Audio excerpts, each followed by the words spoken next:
Hello friends, कसे आहात सगळे? रेडिओ MPSC गुरु ऐकताय ना? दीदी, ओ दीदी, यावरून तुम्हाला लक्षात आलंच असेल की आज मी तुम्हाला कोणत्या व्यक्तीविषयी माहिती देणार आहे. पांढरी सुती साडी, तिला निरनिराळ्या रंगाचे काठ, खांद्यावर शाल असा पोशाख, पायात साध्या निळ्या पट्ट्यांच्या स्लीपर्स. पुरुषप्रधान समाजात सर्व हल्ले थोपवून निकराने लढा देणारी बलवान आणि बुद्धिमान स्त्री. यावरून तुमच्या लक्षातच आलं असेल की मी कोणाविषयी बोलते. बरोबर ओळखलं, बंगालची दीदी म्हणजेच ममता बॅनर्जी यांच्याविषयी. नुकत्याच पश्चिम बंगालमध्ये निवडणुका पार पडल्या. संपूर्ण देशाचं लक्ष लागून राहिलेल्या पश्चिम बंगालच्या निवडणुकीत ममता बॅनर्जी यांच्या तृणमूल काँग्रेसने भाजपचा दारुण पराभव करीत दणदणीत विजय मिळवला. पुन्हा एकदा तृणमूल काँग्रेसने पश्चिम बंगालमध्ये एकहाती सत्ता स्थापन केली आहे. समग्र हिंदुस्थानात पश्चिम बंगाल हे एकमेव असं राज्य आहे जिथं महिला मुख्यमंत्री आहे. तर आज आपण त्या महिला मुख्यमंत्र्याविषयीची माहिती घेऊया. आजवर तिच्यावर अनेक हल्ले झाले. कधी तिला गावाच्या सीमेवर रोखण्यासाठी, तर कधी तिच्या दौऱ्यातल्या वाहन ताफ्यावर बॉम्ब फेकले. तिने एका बलात्कार पीडितेला न्याय मिळावा म्हणून धरणं धरलं, तेव्हा तर पोलिसांनी तिचे केस धरून फरफटत गाडीत भरलं होतं. एकदा तिच्या घराच्या वाटेवरच तिच्यावर हल्ला झाला. कवटीला जबर दुखापत झाली. मात्र प्रत्येक हल्ल्यानंतर ती दुप्पट ताकदीनं आणि निग्रहानं उभी राहिली. आपला इतिहास सांगतो, अशा प्रकारे भर रस्त्यावर जाणकार आणि जबाबदार अधिकाऱ्यांच्या समोर एका स्त्रीला तिचे केस धरून खेचत आणल्यावर काय होतं. यावेळीही तिच्यावर हल्ला झाला. पायाला दुखापत झाली. मात्र तिनं प्रचार थांबवला नाही. व्हीलचेअरवरून ती फिरली. कोणी म्हणालं हे तिचं नाटक आहे, तिला सहानुभूती मिळणार नाही.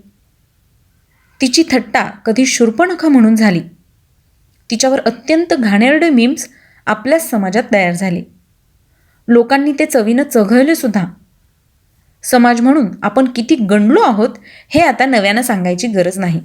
बाई, मग ती कोणत्याही क्षेत्रात कार्य करणारी का असेना, तिच्या निरीला हात घालून तिच्याबद्दल खालच्या पातळीवर बोलणारे आपणच आहोत, जे नवरात्रात शक्तीची उपासना करतो. कला, समाज, अर्थ, राजकारण सर्वत्र हेच. यातून ना आपल्या महिला पंतप्रधान सुटल्या, ना सुषमा स्वराज, ना सोनिया गांधी, ना आजच्या स्मृती इराणी. भर विधानसभेत जयललितांच्या साडीचा पदर ओढणारा भद्र समाज आपलाच आहे. मात्र त्याही जयललिताच होत्या, सर्वांना पुरून उरल्या. आणि आता ममता बॅनर्जी म्हणजेच पश्चिम बंगालच्या दीदी. दोन्ही बाजूंनी उलटसुलट चर्चा सुरू झाल्या. राजकारण हा भाग जरा बाजूला ठेवला तर व्यक्ती म्हणून ममतांचा विचार करणं क्रमप्राप्त आहे.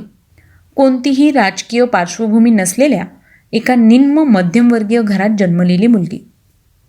वडील लहानपणीच वारलेले. घरची स्थिती फार चांगली नाही.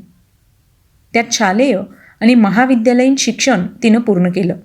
ती वयाच्या अवघ्या 15व्या वर्षी विद्यार्थी संघटनेचं काम सुरू करते काय, आणि बघता बघता तिची धडाडी स्थानिक नेत्यांना जाणवते काय, आणि तिचा वेगात उदय होतो काय.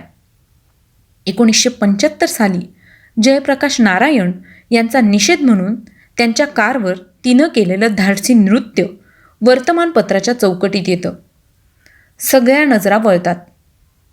त्या ममता बॅनर्जी भारतातल्या सर्वात तरुण खासदारांपैकी एक आहेत.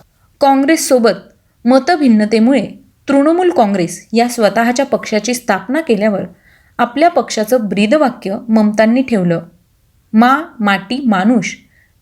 ते फार बोलकं आणि सामान्य नागरिकाच्या मनाला हात घालणारं होतं. तेच ममतांच्या पहिल्या कविता संग्रहाचंही नाव होतं.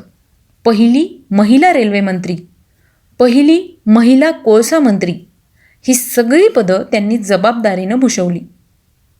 पांढरी सुती साडी, तिला निरनिराळ्या रंगांचे काठ, खांद्यावर शाल असा पोशाख, पायात साध्या निळ्या पट्ट्यांच्या स्लीपर्स.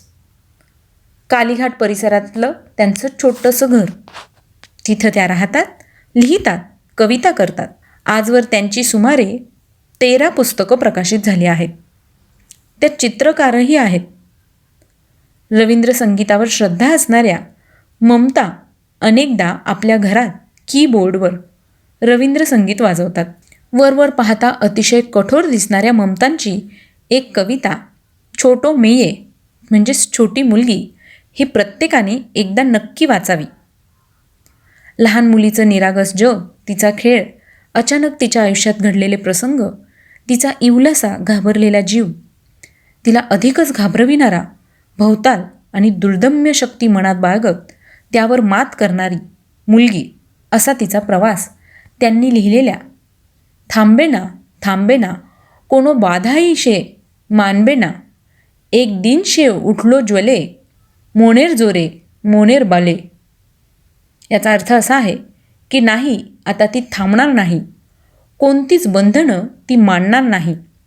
एक दिवस ती पेटून उठली मनाची ताकद आणि मनोबल घेऊन. एका साध्या निरागस मुलीचा थक्क करणारा प्रवास म्हणजे ममता बॅनर्जी. भारताच्या सांप्रत राजकीय पटाकडे पाहिलं तर लक्षात येईल, जयललिता आता नाहीत, सुषमा स्वराज नाहीत. समग्र हिंदुस्थानात पश्चिम बंगाल हे एकमेव राज्य असं आहे जिथं महिला मुख्यमंत्री आहे.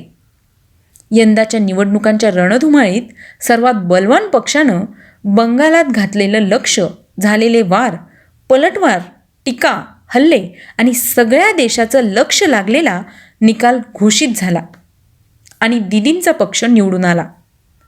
कारणांची मीमांसा नंतर करता येईल, पण पुरुषप्रधान समाजात सर्व हल्ले थोपवून निकरानं लढा देणारी बलवान बुद्धिमान स्त्री म्हणजे ममता बॅनर्जी.